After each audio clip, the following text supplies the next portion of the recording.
Ketemu lagi dengan saya, Bapak Rizal bin Sarah Pangaribuan, dalam mata kuliah manajemen, program studi manajemen, fakultas ekonomi dan bisnis. Kali ini judul yang kita mau diskusikan adalah manajemen era digital. Kita belajar tentang lingkungan digital. Yang kedua, menciptakan nilai di era teknologi digital. Teknologi digital itu ada mengenai alat, sistem, perangkat, dan sumber daya elektronik yang akan menghasilkan data, menyimpan data, dan memproses data. Alat, sistem, perangkat, dan sumber daya elektronik yang menghasilkan, menyimpan, dan memproses data. Contoh digital itu adalah tentang website, blog, jual beli online, telepon pintar, musik digital, e-book, bank keuangan, media sosial, komputer dan printer, kendaraan, dan robot.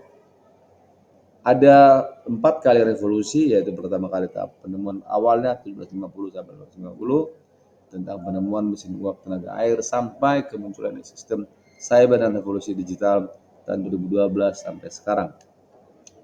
Faktor pendorong revolusi digital yaitu adalah tentang internet mobile, teknologi awan, Internet of the Things, IoT, Big Data Analysis, globalisasi industri 4.0, kecerdasan buatan, generasi Z, dan sharing ekonomi. Sedangkan era digital Indonesia itu penduduk Indonesia yang berjumlah 268,2 juta dan urbanisasinya 52%. Pengguna internetnya 50% dari seluruh jumlah penduduk Indonesia, itu mencapai 150 juta orang. Jumlah telepon seluler 355 juta, kira-kira 133% dari jumlah penduduk. Berarti ada beberapa penduduk yang memiliki satu handphone, satu nomor. Pengguna media sosial 56%, mencapai 150 juta orang, dan pengguna media sosial melalui telepon seluler adalah 130 juta, yaitu 48% jumlah penduduk. Kondisi teknologi digital Indonesia dari segi digitalisasi setingkat dengan Filipina, Thailand, dan Brazil, sedangkan pengeluaran anti kita adalah 1%, lebih rendah dari negara lain yang hampir bisa mencapai 2%. Sedangkan budaya startup di Indonesia itu hanya ada sedikit, tidak terlalu besar, yaitu hanya 0,17 miliar saja, yaitu pun hanya ada beberapa perusahaan yaitu startup Indonesia, Gojek, Tokopedia, Traveloka, dan beberapa yang lainnya. Infrastruktur digital Indonesia, elektrifikasi rasionya 98,3% tahun 2019. Pembangunan proyek pelaparing untuk mendorong kualitas internet, program internet masuk desa, di mana penggunaan internetnya itu 56,08% dan sisanya pulau lain. Penetrasi internet di kota itu 74,1% dan di desa 48,2%.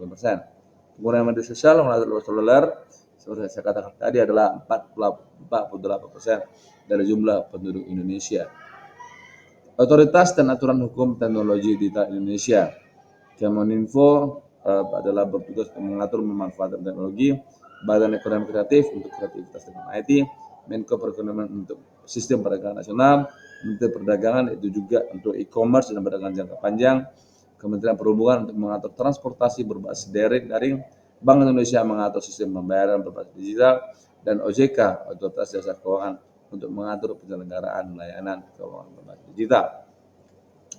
Usaha berbasis digital Indonesia ada 3, itu e-commerce, financial technology, on-demand service. Saya rasa setelah dari semuanya ini sudah contoh-contoh yang ada sangat familiar dengan Anda, misalnya GoFood, Traveloka, OLX, Matahari Mall, dan seterusnya. Karakteristik bisnis era digital, kepraktisan sangat tinggi, personalisasi yang tinggi, pengalaman konsumen, pergeseran nilai bisnis lama, dan pendekatan teknologi. Faktor pendorong transformasi yaitu karakteristik perusahaan, pengalaman sebelumnya, sumber daya, konsultan IT dan ekosistem. Sedangkan tahapan transformasi digital itu ada dukungan puncak. Setelah itu kita menetapkan tujuan, mulai mengerjakan investasi teknologi, mulai mengorganisasi tim yang kuat, mulai membuat scale up, mulai mengembangkan budaya digital, dan membangun kapabilitas. Menciptakan nilai era digitalisasi, pertama adalah memberdayakan pelanggan, yang kedua bagaimana mentransformasi pelanggan menjadi partner dalam pengembangan produk dan loyalitas, dan meningkatkan pengalaman pelanggan dan reputasi perusahaan. Dan bagaimana menciptakan nilai tambah melalui YouTube? 4 miliar video dilihat setiap hari di YouTube. YouTube search engine ketiga setelah Google dan Facebook. 1 miliar orang mengunjungi YouTube setiap bulan dan 100 jam video diunggah setiap 600 detik. UMKM dapat meningkatkan penjualan via YouTube. Contohnya adalah online retailer Mouthcloth. Dia bisa menjaring 1 juta penonton, menjaring 4.000 pelanggan baru, dan biaya promosi hanya 11% dari biaya promosi konvensional. Strategi pembuatannya membuat video lengkap yang menarik, membuat link video yang YouTube tersebut, membuat link video YouTube dan channel YouTube menggunakan nama resmi perusahaan, dan gunakan fitur iklan Google Ads dan sejenisnya, sehingga masyarakat lebih mudah untuk melihat produk yang Anda punya ataupun perusahaan Anda. Menciptakan nilai tambah nilai Facebook, yaitu dengan menggunakan bisnis dengan menggunakan fanpage, membangun base anggota, menjaga kehadiran di Facebook, bergabung di grup Facebook, membuat grup sendiri, membuat hal menarik misalnya kuis atau live streaming, dan mengembangkan jaringan. Demikianlah mata kuliah hari ini. Saya harapkan Anda bisa mengulang kembali dan bisa mengerjakan seluruh tugas yang telah diberikan sebelumnya.